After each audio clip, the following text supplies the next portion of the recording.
한국일보 서화숙 선임기자와 만나세요. 그의 논지는 정직하고 행간에는 따뜻함이 묻어 있습니다. 서화숙 3분 칼럼. 안녕하십니까, 서화숙입니다. 너무 많이 들은 비유 하나 하겠습니다. 미국 실험이죠. 깨끗한 자동차와 조금 창문이 깨진 자동차를 동시에 버려두고 어떻게 되나 실험을 했더니 깨끗한 자동차는 그대로인 반면 조금 망가진 자동차는 폐차처럼 쓸모없게 되더랍니다. 사람들은 망가진 것을 더 망가뜨리는 데에는 죄책감을 갖지 않는다는 것이죠. 우리 동네도 한 사람이 와서 음료수 병이라도 버리면 온 사람들이 별별 쓰레기를 그 주변에 놓고 갑니다. 그곳이 비공인 쓰레기장이 되는 거죠. 그래서 제가 언젠가 교통방송에서 이런 말을 했습니다. 여러분이 쓰레기 하나를 버리고 온다면 그건 산 같은 쓰레기를 버리고 오는 것이고, 쓰레기 하나를 주고 온다면 그건 산 같은 쓰레기를 치우고 온 것이라고. 국정도 언론 보도도 마찬가지입니다. 작은 범죄를 막으면 나라를 구하는 것이고, 작은 범죄를 용인하면 나라를 망해먹는 길이라고.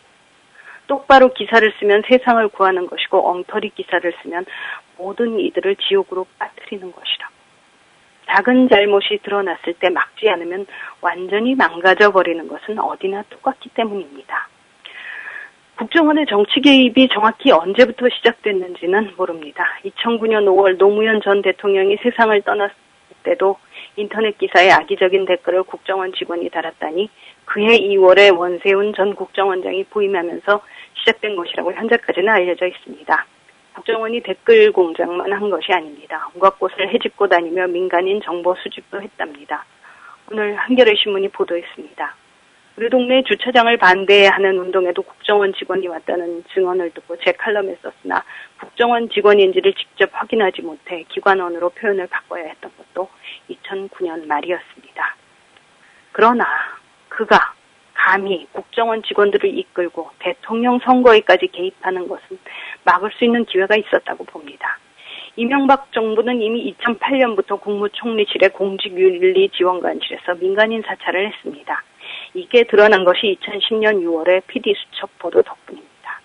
나중에는 민간인 사찰을 은폐하기 위해 자료를 폐기했다는 것도 밝혀졌습니다. 결국에는 이 사실을 청와대에 보고했다는 문건도 나왔습니다. 그러나 민간인 불법 사찰 사건으로 처벌받은 사람은 박영준 전 국무총리실 차관이 제일 윗선입니다. 그전까지는 이영호 전 청와대 고용노사 비서관이 자기가 몸통이라고 큰 소리를 쳤습니다. 1심에서 형을 받은 5명 가운데 3명은 지난 5월 24일 구법 판결에서 집행유예를 선고받고 풀려났습니다. 이 사건의 진상을 밝히자고 국회에서 추진했던 국정조사는 절차상의 문제로 아직도 구성되지 않고 있습니다. 사건을 입막음하는 데 쓴 5천만 원에 왜 관봉이 묶여 있었는지 아직도 규명이 되지 않고 있습니다. 그러니까 청와대가 관여한 증거가 여기저기서 나오는데 총리실 차원으로 수사를 축소하고 진상은 밝혀지지 않은 채 끝나버린 이 사건이 결국에는 국정원이 대선에까지 개입하는 대범한 범죄로 이어지게 됐다고 저는 확신합니다. 국정원의 정치 개입에는 현재 드러난 사실만 해도 다음과 같습니다. 원세훈 전 국정원장의 지시로 조직적으로 국정원 직원을 동원한 여론조작과 정치 개입이 이루어졌습니다. 대선 직전에 국정원 여직원의 오피스텔 급습으로 이 사건이 폭로되자 김용판 전 서울경찰청장이 진상을 왜곡하고 진실을 덮었습니다. 새누리당 선거대책위원회의 김무성 총괄선거대책본부장은 여야 합의가 없으면 30년 동안 공개하지 않도록 되어 있는 2007년 남북정상회담 회의록을 대선 직전에 입수하고 대선 유세 과정에서 공개했습니다. 남북정상회담 회의록은 또한 남재준 현 국정원장이 법을 어기고 공개했습니다.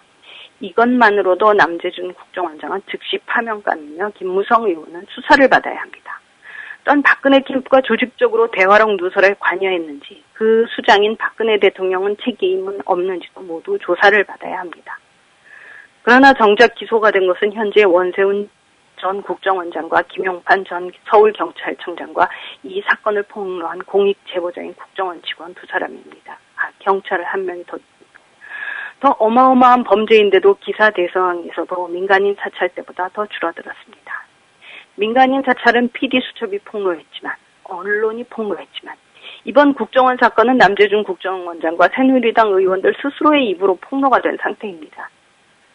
그런데도 이들을 수사하는 이도 고소 고발하는 이도 없습니다. 이런 문제를 무겁게 추궁하는 공영방송도 보기 어렵습니다. 겨우 국정조사를 하기로 합의가 된 상태인데 그조차 구성 문제로 난항을 겪고 있습니다. 더구나 남북정상회담 회의록을 공개한 부분은 이 국정조사에는 들어가지 않는 것으로 새누리당 의원들은 거의 확신을 가진 상태로 발언하고 있습니다. 박근혜 대통령과 이명박 전 대통령에게 당신이 관여됐느냐고 질문해야 할 언론은 용비어천가를 부르기만 하고 있습니다. 이미 공개한 남북정상 대화록에서 정상회담 대화록에서 북방 한계선을 노무현 대통령이 포기하지 않고 평화구역으로 만들려고 했다는 참신한 구성이 밝혀졌는데도 여전히 노무현 대통령의 NNL을 포기했다고 왜곡하는 언론도 여전히 있습니다. 여러분, 전두환이 기자 하나하나를 윽박질러서 공무원 하나하나를 협박해서 독재정부를 만들었는 줄 아십니까? 자발적으로 조금씩 그를 추켜세우고 권력에 길들이게 해서 마침내는 계엄령을 내리고 양민을 학살하고 국보위를 만들어서 체육관 대통령이 된 것입니다. 제발 지금 문제를 지적하십시오. 아니면 이 나라에서 민주주의가 사라지는 것도 시간 문제입니다. 서하숙이었습니다.